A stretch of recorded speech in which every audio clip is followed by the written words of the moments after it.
It's 2020, elections looming, kids are back in school, and COVID-19 is still raging. Stay tuned.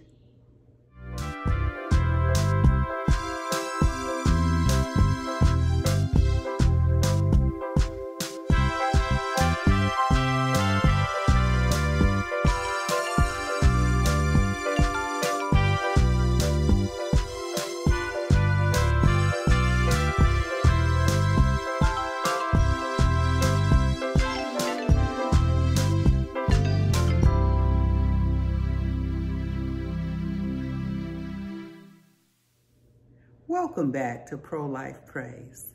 Can you believe this is episode 22?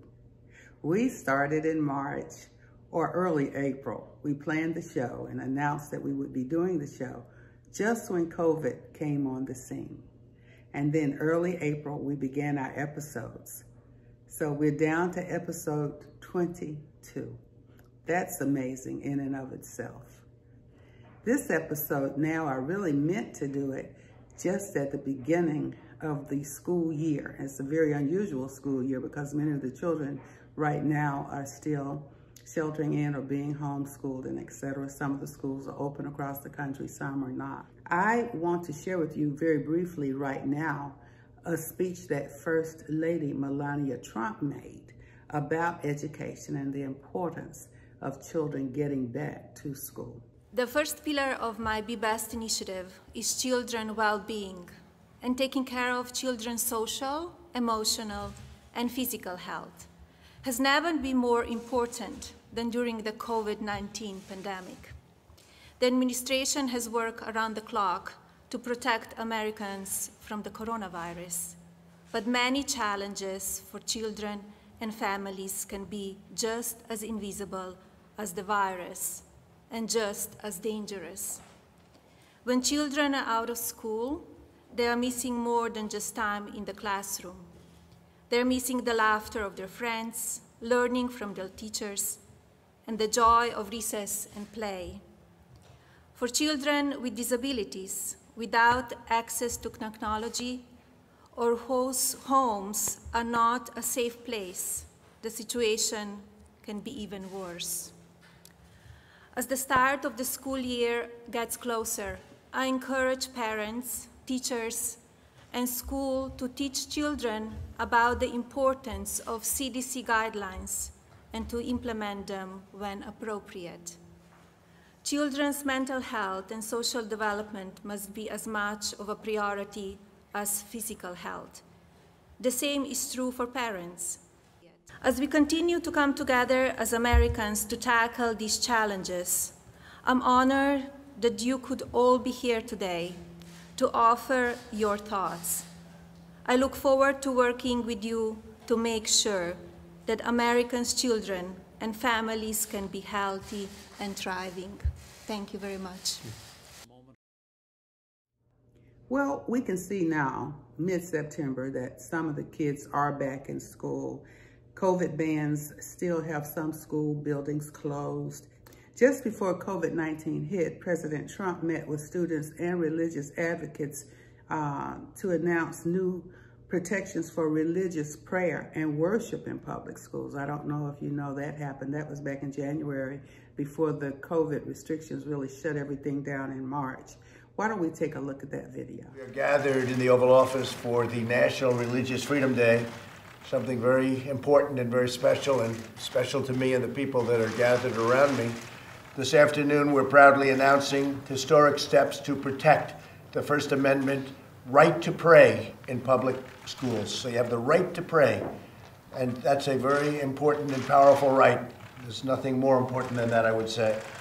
We're joined by the Secretary of Education, Betsy DeVos, Deputy Attorney General Jeffrey Rosen, and students and advocates from across America. And advocates they were. They've been calling and writing by the thousands, and you're representing that large group of people. In a sacred principle of our republic, that government must never stand between the people and God. Yet in public schools around the country, authorities are stopping students and teachers from praying, sharing their faith, or following their religious beliefs.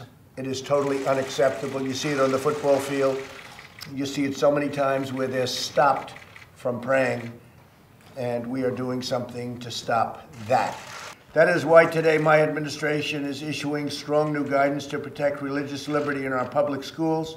The right of students and teachers to freely exercise their faith will always be protected, including the right to pray. So we call this the right to pray. Is that a good idea? Good, right? You like that, right? 9 federal agencies are also proposing new rules to roll back discriminatory regulations. So we have rules to roll back discriminatory regulations on religious service organizations.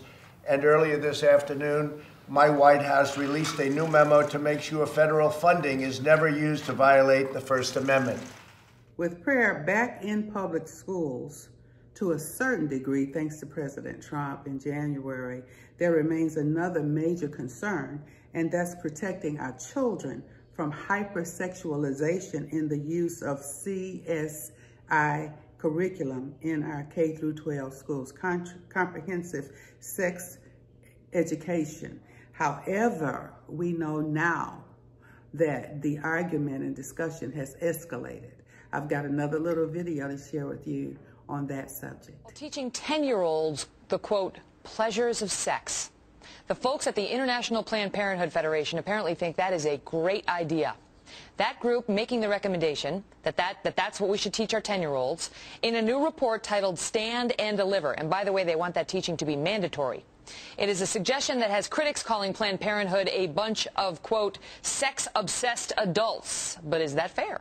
Joining me now, Fox News contributor and radio talk show host Monica Crowley. All right, Monica. This Planned Parenthood domestic won't comment on that because they say it's from our international branch and they're closed. We can't reach them right now. But they want this mandatory that we have not just sex ed for 10-year-olds, sex ed, but to teach them, quote, the pleasures of sex. Right. There are plenty of times, and there's plenty of time in somebody's life to learn the pleasures of sex. A 10-year-old should not be taught that. And here we've got an international organization that clearly wants to dictate to the domestic Planned Parenthood organization to set these guidelines for public schools and organizations. They essentially want the government to put this in place to force the role of sex education onto schools and teachers and the rest, supplanting the parents. This is the parent's role, Megan. This is not the role of anybody else except a parent. If a parent deems that their 10-year-old is growing and starting puberty early and maturing early, then it should be the parent's responsibility and the parent's right to say, gee, maybe my child needs a little bit more education here in terms of the birds and the bees, which now seems like a very quaint notion, right? Yes. Birds and the bees. But to hand it off to bureaucrats, whether it's international or domestic bureaucrats or even your kid's teacher, is ludicrous to me. It is an absolute, I think, a total grabbing of control over what should remain in parents' hands. You know, I asked our brain room to do some research on what 10-year-olds are learning right now in school, and you might be interested to know this is what the average 10-year-old is learning in a 5th grade. Addition and subtraction of fractions, using dictionaries, reading aloud. Yes. The pleasures of sex. Yeah, no. That's what they want to add to the list? What's wrong with that list? The last one. Well, let me take the other side, because it's obviously, I mean, I called it ridiculous in the tease, which is clearly editorializing. But I mean, can't we agree on anything that 10-year-olds should not be taught the pleasures of sex in class? All right, but let me take the other side. People say teen pregnancy is now trickling down. There was a story last week of an 11-year-old who gave birth. And the argument is people like that, kids like that, need to be taught because their parents aren't teaching them about contraceptives and so on. Again, individual responsibility. Parents, parental role models, even I would say religious leaders, if they make a moral judgment. I mean, I think the problem here is that you've got an organization, Planned Parenthood, that is very aggressive on sex education, very aggressive on pro-choice and pushing the abortion option onto people of all ages, frankly. You have them coming at this with a political agenda. And my fear is that it is actually removing the role of parents, and if parents aren't present, other kinds of moral leaders, religious leaders, Megan, that can actually put sex into a greater context for kids. They don't want that. Right? This is the issue Planned Parenthood has. They say, in the study, they say fundamentalists and other religious groups, including the Catholic Church and others, have imposed tremendous barriers to young people obtaining information related to sex. And they say currently many religious teachings deny the pleasurable and positive aspects of sex. They want the church out of the business of sex education altogether. That's exactly the statement that I zoned in on when I read this piece, Megan, because they set aside for particular criticism the Catholic Church, they set aside Islam, the Muslim religion, and some others saying, oh, well, they're blocking our kids from understanding the pleasures of sex, not the dangers, not unwanted pregnancy, the pleasures of sex. That's what this emphasis is, and that's why it's so outrageous. You can't even drive a car until you're 16 years old. It's so unbelievable, Megan, but this is, again, this is a very secular, progressive agenda.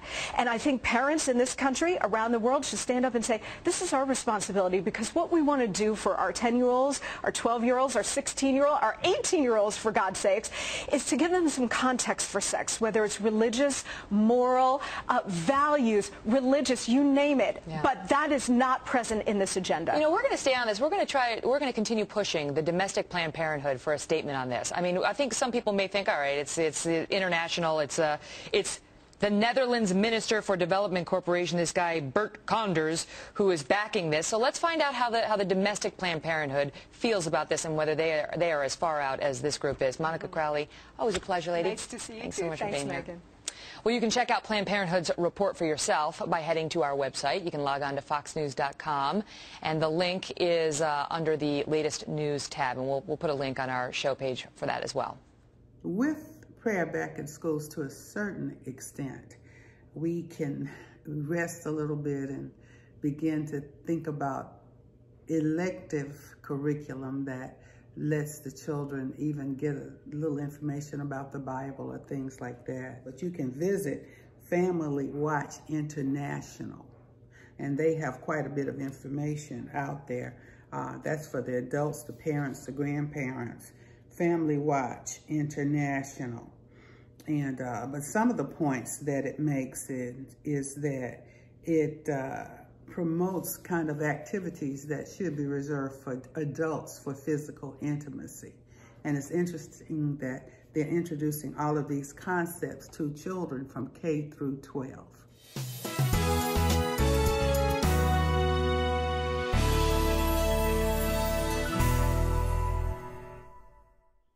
Please visit alvedaking.com and the Priest for Life bookstore.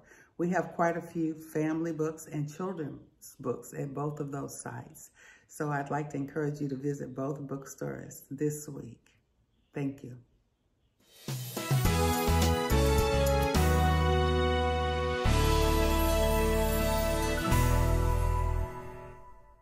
This week we are talking about education in a general way. I believe personally that all schools should be good schools. I'm an advocate for good education that can be public school, private school, home school. It should be up to the parents, if the children, if they're minors, as to what type of educational path they take. Yes, I do support school choice. However, my children have been educated in public and private schools. So have my grandchildren, and so was I. My parents saw fit to send me to private school when I was younger, and I also went to public schools. I went to private colleges and public colleges. So I believe that all education should be good education. Since I do support school choice, I'd like to share this little video with you. Hope for Georgia's kids. I live in Georgia. I can't believe I found you. I've been looking for a true friend for a long time. Somebody that'll build me up and not tear me down. Man, a lot of adults was trying to tell me to find you. Man, I'm so glad I did. I'm gonna tell everybody. I wanna share with you people why my new friend has a love for me that I will defend. If I treat him right, I can depend on never being trapped on the streets dead end. My friend is probably known by most up north, down south, on the east and west coast. Some people don't like me to brag or boast, or take my juice and give my friend a toast. My friend has done the same for many. Gave him everything from hope to a gazillion pennies. He works hand in hand with first I didn't like him because I thought he was hard. And most of the bad kids thought he was odd. I have come to use him on all occasions. He's my number 2 hero, his name is education. Now I'm able to see, and I will succeed. Now I'm able to see, education, my hero. With education and my friend, I'm way more strong. I do far more right and way less wrong. I'm able to stand no matter what's going on. Able to process info no matter what is thrown. Let's try it. Okay, take your music. Listen to what you're saying to see if I can use it. I see your video, see if I can do it. Education says trouble, so I'll refuse it. No wonder most of you don't promote my friend. Cause him not around is how you get us to spend money on crap that you use to offend. Saying the same dumb stuff over and over again. To be fair, I do believe you have talent. I just wish you would use it to make a point that's valid. That's why education is my number 2 hero. With him and number 1, we'll keep you at 0. Now I'm able to see, and I will succeed. Now I'm able to see, education, my hero. One more thing about my friend education, he'll help me climb above low expectations. If you were expecting me to get an F, education can't hear that just like it was deaf. Unless I tell my friend to take a back seat, cause I'm gonna drop out and keep my life incomplete. Not me, and I hope not you. Ask for help from people who knows my friend too. With my friend in hand, you can go anywhere. If a place looks strange, you won't be scared. If something is said, you won't be afraid. If something is presented, you won't get played. With a friend like this, it's hard to fail. Without a man, it's not hard to tell. So please try your best to make him your friend. One of the coolest superheroes that will help you win is education. Now I'm able to see, and I will succeed. Now I'm able to see, education, my hero. Now I'm able to see, and I will succeed. Now I'm able to see, education, my hero. Now I'm able to see, and I will succeed. Now I'm able to see, education, my hero. Now I'm able to see, and I will succeed. Now I'm able to see, education, my hero. Now I'm able to see, and I will succeed.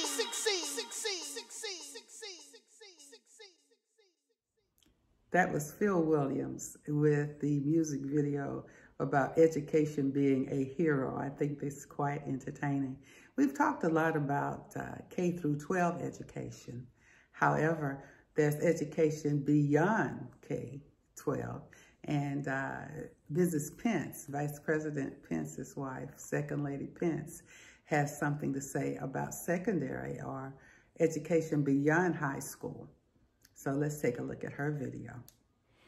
To military spouses across the world, I want to let you know about 2 extraordinary events designed exclusively for you. In speaking with many military spouses across the United States and in other parts of the world, I've learned about the employment challenges that you face. And that's why I'm happy to inform you of 2 upcoming events that will help. The Department of Defense's Virtual Military Spouse Symposium, to be held on April 24th and 25th, and the Military Spouse Employment Partnership Virtual Hiring Fair on May 2nd.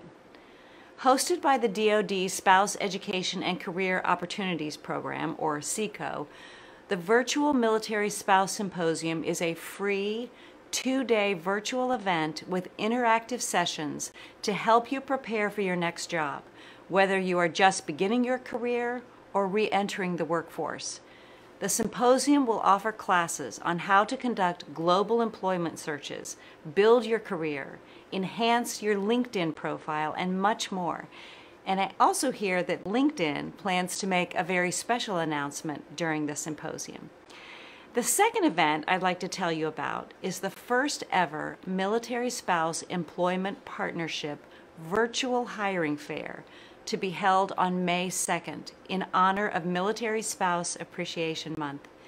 At the fair, you will be able to take the skills you learned at the symposium and apply them to interact with more than 140 MSEP employment partners. These partners have all committed to recruit, hire, promote, and retain talented military spouses like you.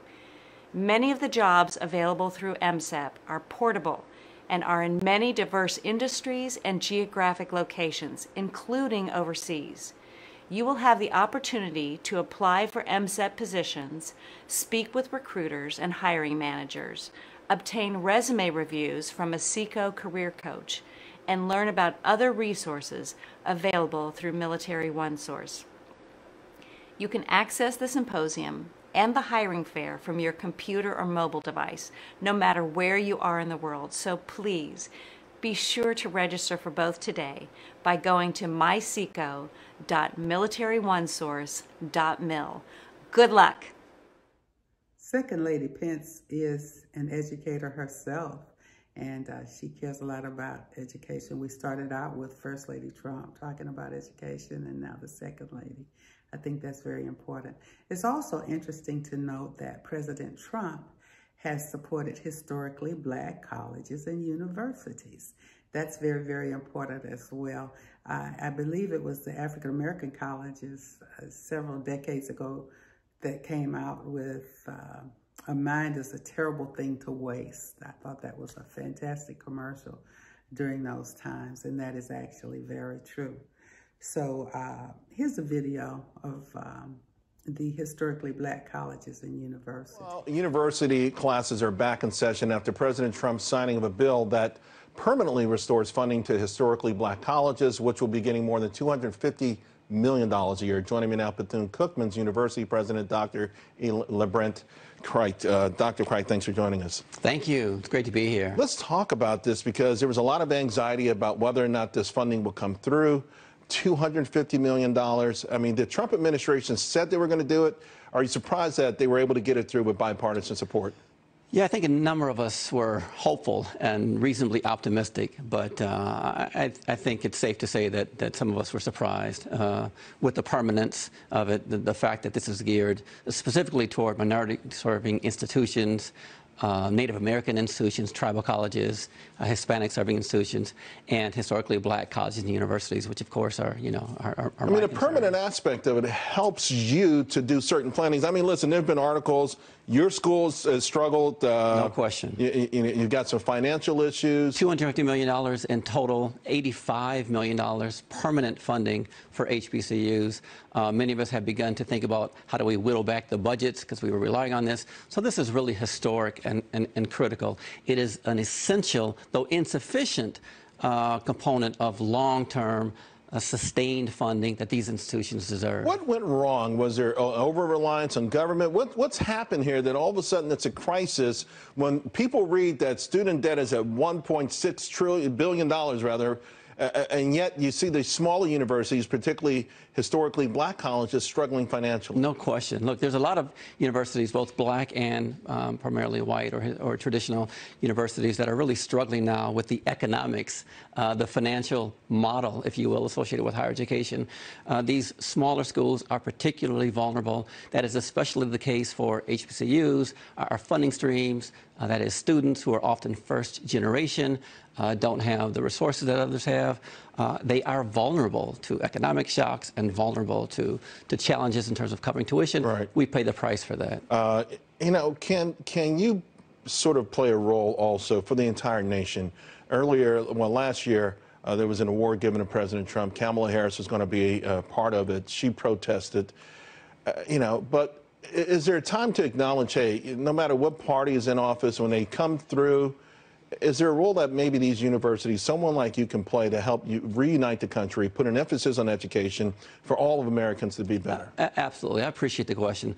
Look, Charles, we have to get away from these binary notions of liberal and conservative or Republican and Democrat. If you look at our iconic founder, Mary McLeod Bethune, this was a black woman from rural South Carolina who came to Florida in 1904 and built this extraordinary institution. She did this by reaching way across the aisles by working with Rockefellers and others to support this institution. Right. And so I am here in part because we recognize the vital role these institutions play in the development and capacity building of our country.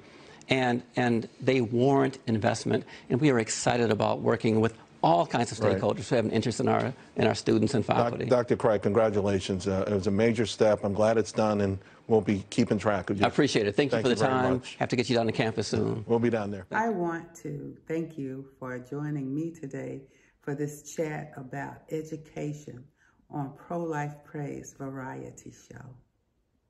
We're going to ask Father Frank Pavone to give us a reflection and a meditation. And then we'll close and see you next time. Thank you. Well, hello, friends. Father Frank Pavone here, National Director of Priests for Life. Thanks for joining our program today. May I invite you to spend a moment with me in prayer using my book, Pro-Life Reflections for Every Day. We read in the first chapter of the prophet Isaiah, "Seek justice, encourage the oppressed, defend the cause of the fatherless." Reflection: some say, I'm personally opposed to abortion, but I can't impose my views on others. But laws don't regulate views, they regulate behavior. Someone's view may be that you should not be protected, but the law provides you that protection anyway. The unborn should enjoy the same protective benefit of the law, despite anyone's views. Let us pray. Lord, help our nation to protect the unborn, despite the fact that some do not acknowledge their value. Amen. Well, friends, we do acknowledge their value, and we also acknowledge the value of all children. And at a time when we are working as a nation and as local communities to bring our children back to school effectively and also safely, well, this is a very important value to reaffirm. We care about our children's physical safety. We care about their intellectual growth. We care about their moral and spiritual safety. And we have a president and an administration right now that have been effectively working on all those fronts, from their efforts to protect the smallest children within the womb to their efforts to provide parents with school choice. You hear the president talk about this frequently. Why should a family feel that it has to send its children to a failing government school when there are better options available? Why shouldn't we help them to choose those better options? He's a proponent of school choice, school vouchers. He's an opponent of Common Core, which he has talked to the Department of Education about eliminating, something that doesn't really help our students develop educationally and in their moral values as we would want them to. And then, of course, we have the question of basic protection. We have the efforts of this administration, and many people don't hear or think about these things, to strengthen within grades K through 12 in our schools protection against the evil and violence of sexual abuse. We also have the protection of students' rights to pray and to free speech in their schools, on the college campuses. The president has come out very firmly in favor of those who want to use that campus as a way of bearing witness to their faith, of bearing witness to their values, of speaking about pro-life and other important topics. The president has made it clear to these campuses that they are not to discriminate against students based on the content of their speech, and that such unconstitutional discrimination will be met with a withdrawal of federal funds from that educational institution. This is the kind of leadership we need. for the sake of our students. These are the kind of values we hold as Americans: freedom, faith, family. God bless our students as they return to school. God bless them, and may they become all that He has called them to be, with the benefit of our help and of our love. Thank you for joining our program. Father Frank Pavone here of Priests for Life.